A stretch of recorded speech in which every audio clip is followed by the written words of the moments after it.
Hello everybody, this is the Gadget Man and welcome to my next video. Today's subject is going to be about tents.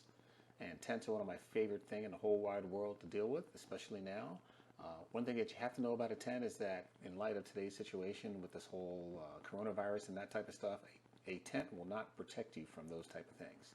But let's get into some basic things about tents. First thing I want to talk about tents are they are a personal cabin. Essentially, it's going to be your home away from home out there in the woods, the wilderness, the park, or wherever it is that you're going to be using them. And essentially, there are two different types of tents that you want to think about. You have a freestanding tent and you have a non-freestanding tent. A freestanding tent is basically a tent with a frame, and the whole thing can be picked up and moved. Those are nice, especially if you get to a place and you set them up and you're just not comfortable where they're at due to some reason. You can pick the entire thing up and move it someplace else. A non-freestanding tent, you're not going to be able to do that with it, because as soon as you pull the tent stakes out or mess with the poles, it essentially will collapse on itself. So those are not as portable or easy to move once you have them set up. To move them, you pretty much have to dismantle them, move them to the new area, and then reset them up again. Your choice of a tent is really going to be based upon what activity you're going to be doing. Are you going to be backpacking? Are you going to be car camping? Or are you going to be just camping out in the backyard or something like that? Are you going to be base camping? The tent that you choose is really going to depend on those factors. If you're going to be backpacking, you obviously want something that's going to be as light as possible, but it'll give you the most comfort. That's a super good thing to have. Another one, if you're going to be car camping and you're going to be going to a state park or something like that, where you just pull up in your car, you drag everything out, you set everything up, and then when you're done with your activity, you fold it all up and you put it right back in the car. You don't have to take it large distances. Well, if that's the case and comfort is exactly what you're wanting to do, well, in that case, you can take whatever you want. It doesn't matter about how heavy it is or whatever, because you're not taking it very far. And those situations are very nice to have, especially if that's your very first camp out. Car camping is a very nice way to go.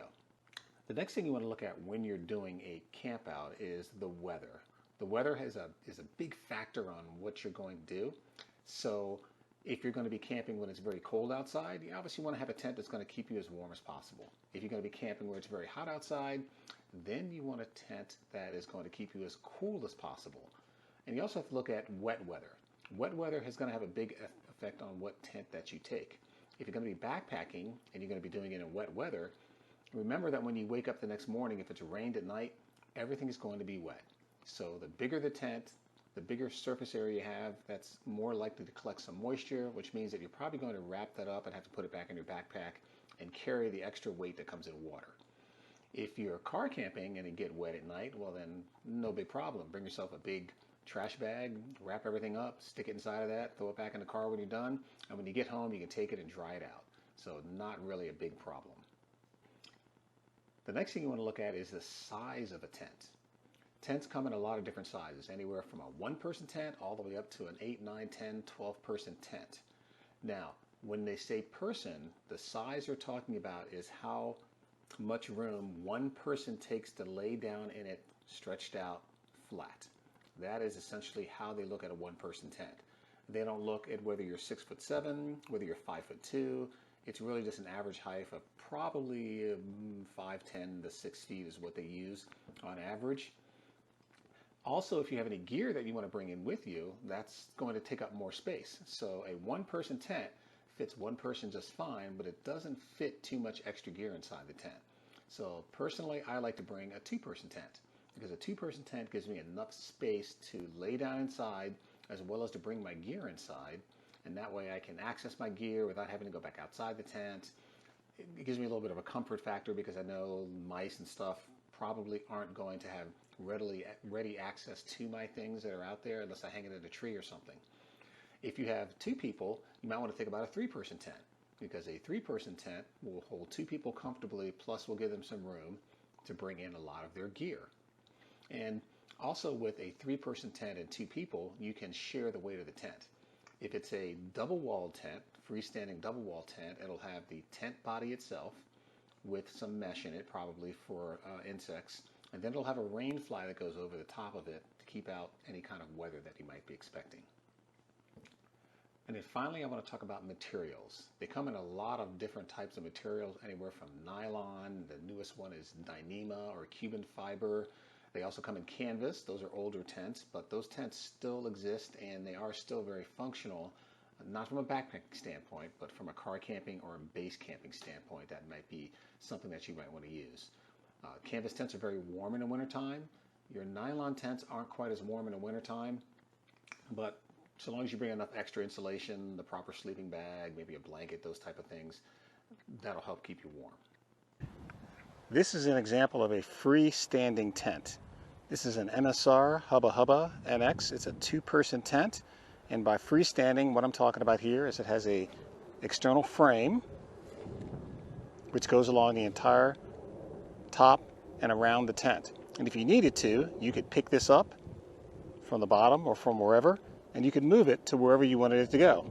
Today I have it anchored down because it's so windy outside, and when I tried leaving it there to show you how well it's moved, the wind moved it for me. So in this case, we're going to show you a freestanding tent, 2-person, and this one also has 2 doors. It's got a door on this side, and it's got a door on the other side, so that if you had more than one person, you could easily, without disturbing the other person, you could get in and out of the tent. This is the same tent with the Rainfly attached to it. What the Rainfly does is exactly what it says. It keeps out the rain and it keeps out any moisture that may affect you as you're sleeping at night, or it definitely keeps out the rain during the day. In this case, what I've done is I've opened it up for you so you can kind of see the inside a little bit. Hopefully it's not too dark, but as you can see, there's enough room in here for 2 people to lay down side by side and sleep. There's also a vestibule area out here to keep gear in, but from a 2-person standpoint on storing gear on the inside, there's not enough room in this tent really to do that, but it is a very, very good tent. I've had it now for a little bit over a year, taken a couple of trips in it, and it has performed superbly. It's very waterproof, so long as you keep everything sealed up tight and you stake it in and you set it up correctly. But the MSR Hubba Hubba NX, very good tent for the money. There are plenty of reviews out there on YouTube if you want to get a more in-depth review of it, because today we're just talking about tents and tent types, so I'm not going to go into exactly all the nice little features that this tent has.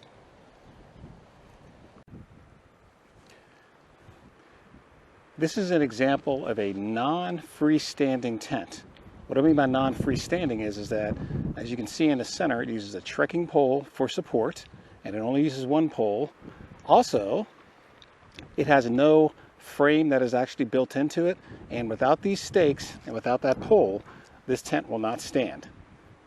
It's a 1-person tent, and it's a tent by 6 Moon Designs. It's called the Lunar Solo. Used it a number of times, and for 1 person, this tent is actually more favorable because on the inside it has space for 1 person, but around the back here you can see how this little jot out right here is in the back. The floor is also shaped like that, so it gives you a little bit of space inside to bring your pack in, or if you want to, you can keep your pack out here in the vestibule area because the entire thing will close up. It's also a single wall tent, so as most people know with single wall tents, there can be a problem with condensation. With this one here, what I found is that if I leave the doors open or if I pitch it in the right angle with the wind, and as you can see it's a pretty windy day today, then that condensation is not a problem. But if you do seal it up really tight, get it down as tight as it can be, it will have condensation on the inside when you wake up in the morning. So another example of a single-walled 1-person tent, the 6 Moon Design Lunar Solo. Also a recommended tent to get. Those are the 2 basic types of tents that I wanted to cover today, the freestanding and non-freestanding tents. There's a whole lot of different ones out there, but it would take 2 hours to go over the entire thing if we wanted to do that. And I like to keep these videos, try to keep them around 10 minutes or so, maybe a little bit less. 2 other things I want to talk about tents are maintenance. Maintenance of your tents is very important. If you take care of your tent will take care of you. I can't overemphasize that a lot. And by taking care of it, I'm talking about proper storage of your tent. Don't store someplace that's going to have temperature extremes, such as the attic or the garage. I keep my tents inside the house, inside of a closet in the house where it's climate controlled and the temperature is pretty much constant year round. You can also control the humidity. You want to do that. You also want to make sure that your tent is dry when you store it. No matter how much you've had it dry outside, it's always best to bring it home, hang it up for a little while, make sure that, one, there's no creepy crawlies that are still in there, and two, you want to make sure it's absolutely totally dry. The other thing you want to do, the second fact I want to talk about here, is you want to have some type of a mat or tarp or footprint underneath your tent to protect it, the bottom of your tent, from any type of extra abrasion that may happen from rocks and sticks and all that type of stuff. By having that on the bottom, you will preserve your tent bottom. It won't necessarily keep moisture off your bottom, but it's really going to be there just to protect it from a lot of the abrasions and those type of things that are going to go on. So with that, I want to say happy camping, and then hopefully as soon as this little crisis that we're having right now is over, everybody can get out and hit trails. So I just want to give a thumbs up for those people who are doing section hikes and through hikes that decided to come off the trail. Thank you very much for doing that. The communities around it, well, thank you very much for doing that so that you don't inadvertently spread something that you had absolutely no intention of doing. So with that, I want to say thank you very much. Hit subscribe down below. Like my video if you liked it. Hopefully you all did. If you have any suggestions, please put them in the comments below for things that you'd like to hear in the future. But that ends this video today. Thank you very much for watching.